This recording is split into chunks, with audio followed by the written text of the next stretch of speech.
नमस्कार दोस्तों, आपके अपने YouTube channel new education institute सूची में हम लोग पढ़ने चल रहे हैं। चैप्टर का नाम है क्या है? क्रय विक्रय मूल्य पर आधारित जो सवाल होते हैं उन पे, जो कि कंपटीशन में बहुत अधिक मात्रा में पूछे जाते हैं। कम से कम 2 से 3 क्वेश्चन पूछ लिए जाते हैं। तो इसके लिए करेंगे क्या, इसको देखा जाए तो सूत्र पे भी आधारित होते हैं, लेकिन हम इसको कोशिश कर रहे हैं कि बिना सूत्र के इसको ही बताया जाए। पहले इधर देख लेते हैं। जैसे हमारे पास क्रय बराबर सूत्र होता है, तो क्रय मूल्य ज्ञात करने के लिए क्या करेंगे? विक्रय माइनस लाभ करेंगे, यानी विक्रय मूल्य से क्या करेंगे? लाभ माइनस करेंगे।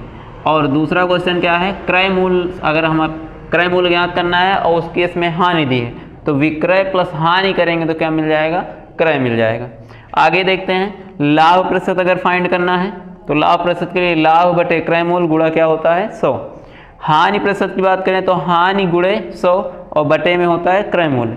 हाँ, अगर किसी का ये क्वेश्चन है कि लाभ क्या होता है, हानि क्या होता है, तो पहले इस पे चर्चा कर लेते हैं।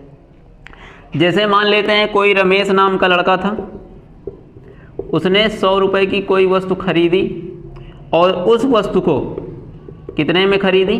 100 रुपये में। तो ये इसका क्या कहलाएगा? क्रय मूल्य। और उसको उसने 75 रुपये पे क्या कर दिया? बेच दिया। तो बेचा गया, तो इसको क्या कहेंगे?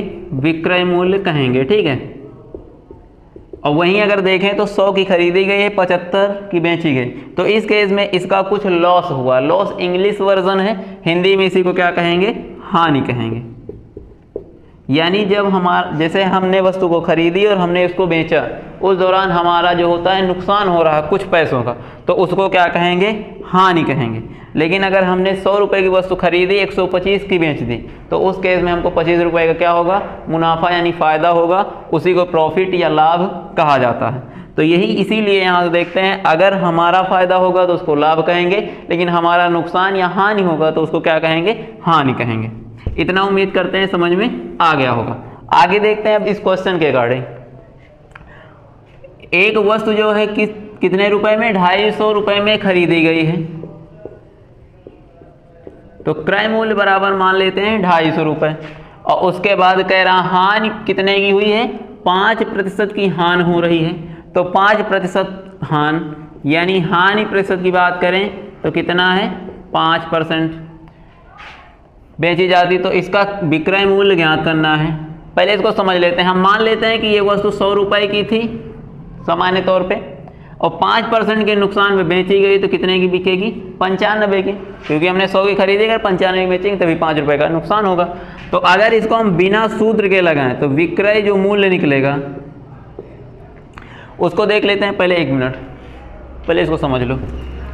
यानी कोई भी वस्तु है तो वो 100% मानी जाएगी। 100% के हिसाब से देखें तो 250 रुपये हो रहा है। वहीं 1% के हिसाब से देखें तो कितना हो जाएगा? 250 डिवाइडेड बाई 100, यानी 1% को जो खर्चा आ रहा है कितना आ रहा है? 2.5 रुपये। हमने खरीदा बेचा कितने पे है? 95%। कितने पे? 95। तो 95% की वैल्यू कहाँ निकलेगी? 95 गुणे 2.5, तो 125 हो जाएगा, हासिल 12 हो जाएगा। और फिर इससे गुणा करेंगे 225 में जोड़ देते हैं, तो 5 2 7 और 2 और 1 3 और 2, 1 पे पॉइंट लगा है तो ये पॉइंट लगा देते हैं। यानी इस वस्तु का जो विक्रय मूल्य होगा वो कितना होगा? 237 रुपया 5 पैसे। ठीक है, 5 नहीं है 50 पैसे होगा। ठीक है, इधर ध्यान देते हैं। वहीं अगर हम फार्मूला से लगाएं तो हम पहले देख लेते हैं कितने का नुकसान हुआ। 250 का 250 का क्या निकालेंगे? 5%।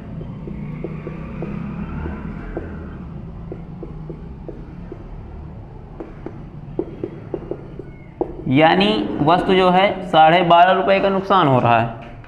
तो इसी 250 से 12.5 रुपये घटाएंगे, 237 रुपये 50 पैसे, यानी 237 रुपया होगा। उम्मीद करते हैं समझ में आया है। आप अगर इससे नहीं निकालना चाह रहे हैं तो ये वाला बेटर तरीका है, क्योंकि पेपर जब भी आता है कंपटीशन लेवल पे तो वहाँ ऑब्जेक्टिव में आता है, जल्द से जल्द उसको लगाना होता है। Thank you.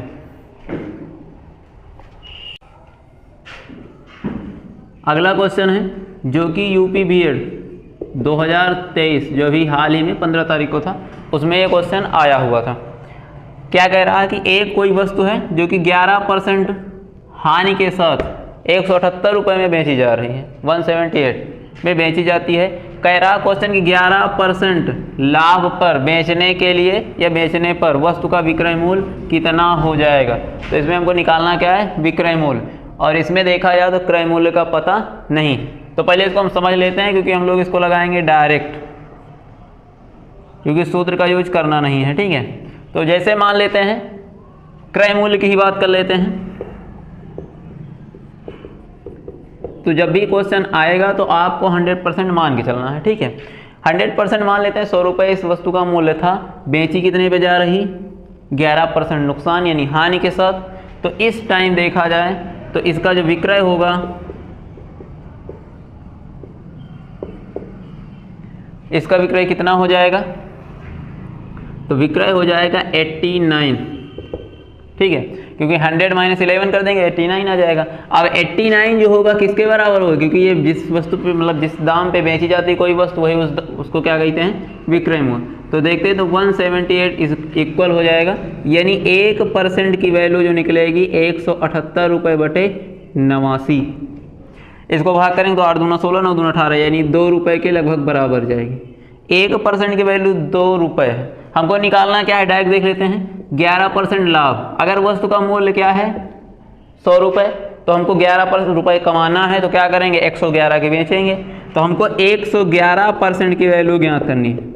तो दोनों साइड 11 से गुणा कर लेते हैं, 2 × 111, तो 2 एकम 2 एकम 2, यानी वस्तु को अगर हम 222 रुपये में बेचेंगे तब हमको 11% का लाभ होगा।